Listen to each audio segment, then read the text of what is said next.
అలానే శేషరావు అమెరికాలో ఉండేటువంటి విదేశస్తుల మీద ట్రంప్ జూలు విధించాడు. ఆయన తీసుకున్నటువంటి తాజా నిర్ణయం చూస్తే ఒక రకమైనటువంటి భయానక వాతావరణం అక్కడ ఉండేటువంటి విదేశస్తులకి, ప్రత్యేకించి ఎన్ఆర్ఐలకి కలుగుతుంది. 1,00,000 వీసాలను రద్దు చేశారు ఒకేసారి. గత ఏడాదితో పోలిస్తే ఈ ఏడాది 150% వీసాల రద్దు అనేది పెరిగింది. ఈ ఏడాది ఒక్క ఏడాది 1,00,000 వీసాలను రద్దు చేశారు. ఈ 1,00,000 వీసాల్లో స్టూడెంట్స్ ఉన్నారు, అలాగే అక్కడ పనిచేస్తున్నటువంటి ఉన్న వాళ్ళు కూడా ఉన్నారు. ఈ 1,00,000 వీసాలను ఎందుకు రద్దు చేశారు అని అంటే, వాళ్ళు టైం అయిపోయినా కానీ, కాలం పరిమితి అయిపోయినా కానీ అమెరికాలో ఉన్నటువంటి వాళ్ళు, 2 డ్రంక్ అండ్ డ్రైవ్ కేసుల్లో ఉన్నటువంటి వాళ్ళు, 3 రకరకాల నేరాలకు పాల్పడినటువంటి వాళ్ళు, 4 అక్కడ సోషల్ మీడియా వెట్టింగ్లో దొరికినటువంటి వాళ్ళు. ఇలా 1,00,000 మందికి సంబంధించినటువంటి వీసాలని రద్దు చేసేసారు. ఈ 1,00,000 మంది ఇప్పుడు తిరిగి వాళ్ళ దేశాలకి వెళ్ళాల్సిన పరిస్థితి. ఒకవేళ వెళ్ళకపోతే ఖచ్చితంగా జైల్లో పెట్టిస్తానని చెప్పి ట్రంప్ చెప్తున్నాడు.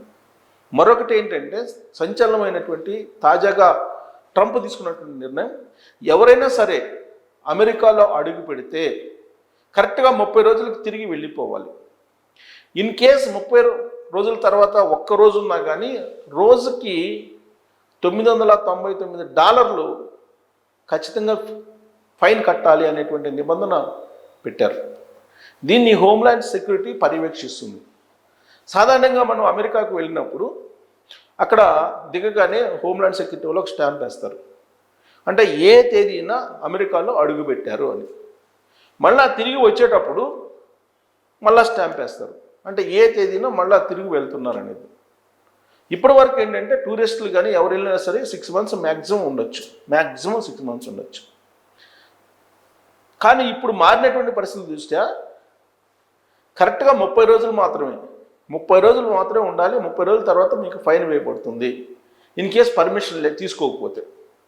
అప్పుడు మళ్ళీ పర్మిషన్ తీసుకొని ఎక్స్టెండ్ చేసుకుంటే ఓకే. పర్మిషన్ తీసుకోకుండా 30 రోజుల తర్వాత మీరు ఒక్క రోజు ఉన్నా కానీ రోజుకి $999 చొప్పున మీరు పే చేయాలని చెప్పి ఒక నిర్ణయం తీసుకున్నారు. అది ఇప్పుడు ఇంటర్నేషనల్గా ఒక పెద్ద బ్లాస్టింగ్ న్యూస్ అయిపోయింది ట్రంప్ తీసుకున్నటువంటి ఈ నిర్ణయం. ఇలాంటివి అనేకం తీసుకుంటున్నారు. ఇప్పుడు ఈ ఏడాది నుంచి వీసాలకు సంబంధించి లాటరీ పద్ధతిని తీసేశారు. మెరిట్ పద్ధతిని మాత్రమే వీసాలని ఇస్తామని అంటున్నారు, H-1B వీసాలని.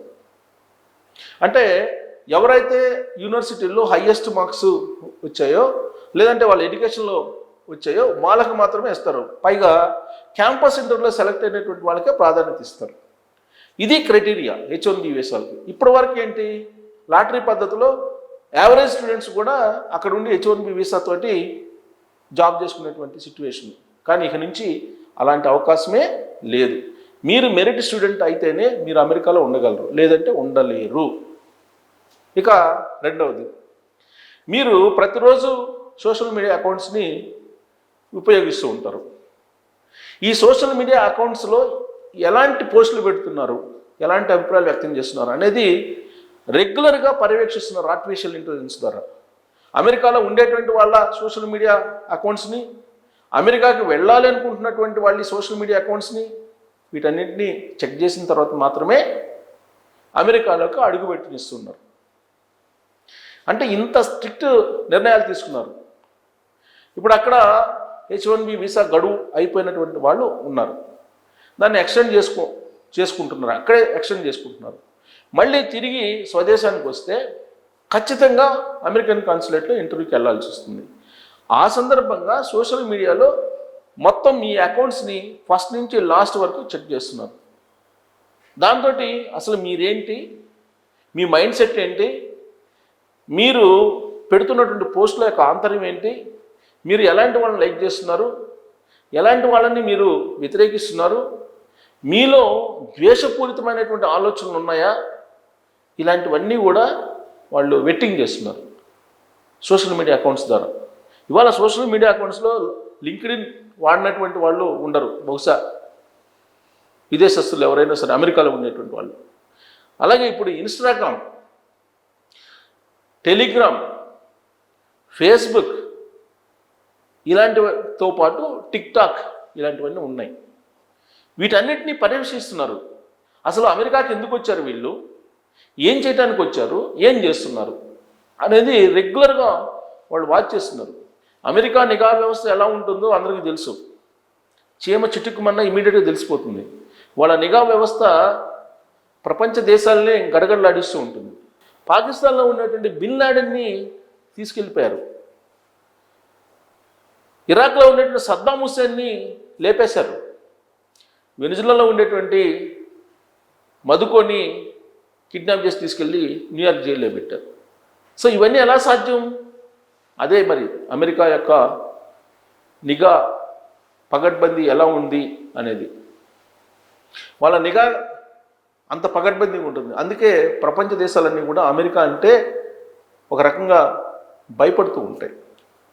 పైకి అమెరికాని ఇబ్బంది పెడతాం, అమెరికాని ఆర్థికంగా దెబ్బతీస్తాం అని చెప్పినప్పటికీ కూడా అమెరికా అంటే భయపడటానికి కారణం వాళ్ళ దగ్గర ఉన్నటువంటి నిఘా వ్యవస్థ, వాళ్ళ దగ్గర ఉన్నటువంటి ఆయుధ సంపత్తి, వాళ్ళ దగ్గర ఉన్నటువంటి హై ఎండ్ టెక్నాలజీ, దానివల్ల భయపడుతూ ఉంటారు. యుద్ధాలు గతంలో మాదిరిగా మనుషుల మధ్య జరగవు. ఒకవేళ యుద్ధం రావటం అంటూ జరిగితే సాంకేతికపరమైనటువంటి యుద్ధమే ఉంటుంది. అంతే తప్ప మనుషులు గతంలో మాదిరిగా వెళ్ళి తుపాకులు తీసుకుని కాల్చుకునేటువంటి పరిస్థితి, బాంబులు వేసుకునేటువంటి పరిస్థితి ఉండదు. కేవలం టెక్నికల్గా సాంకేతిక పరంగా యుద్ధమే చేస్తారు. సైబర్ వారే ఉంటుంది. థర్డ్ వరల్డ్ వార్ ఉండడం అంటూ జరిగితే సైబర్ వార్ ఫస్ట్, ఆ తర్వాత న్యూక్లియర్ వార్, ఈ రెండే ఉంటాయి. అంతే తప్ప అంతకు ముందులాగా ఏళ్ల తరబడి యుద్ధాలు చేసుకుంటారు అలా ఉండదు. ఒక బాంబు వేస్తే స్మాష్, ప్రపంచమే స్మాష్ అయిపోయేటువంటి పరిస్థితి అమెరికా దగ్గర ఉంది. మరి అలాంటి అగ్రదేశానికి అధ్యక్షుడిగా ఉన్నటువంటి ట్రంప్ రోజుకో రకంగా రెస్పాండ్ అవుతున్నారు. ఇప్పుడు ఇరాన్ తోటి పెట్టుకున్నాడు. ఇరాన్ అక్కడ ఉండేటువంటి ఇరాన్ లీడర్ని లేపేస్తాను అంటున్నారు. ఇరాన్లో ఉండేటువంటి ప్రజలను రెచ్చగొడుతున్నారు.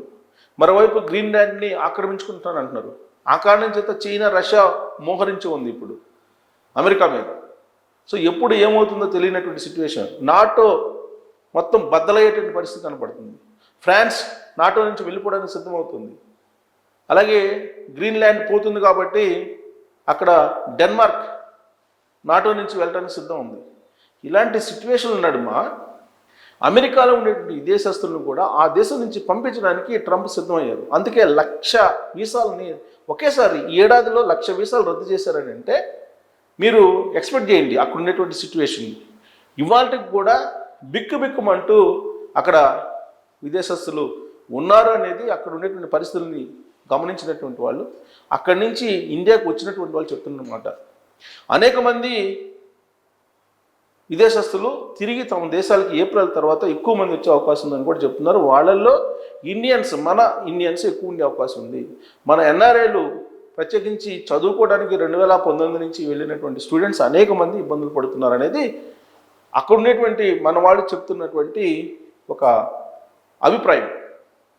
సో కాబట్టి నెక్స్ట్ ఏప్రిల్ అంటే ఈ ఏప్రిల్ మరో 2 నెలల్లో అమెరికా నుంచి ఇండియాకి దిగుమతి అయ్యేటువంటి మన ఎన్ఆర్ఐలు అనేక మంది ఉండేటువంటి అవకాశం ఉందని చెప్పి తెలుస్తుంది.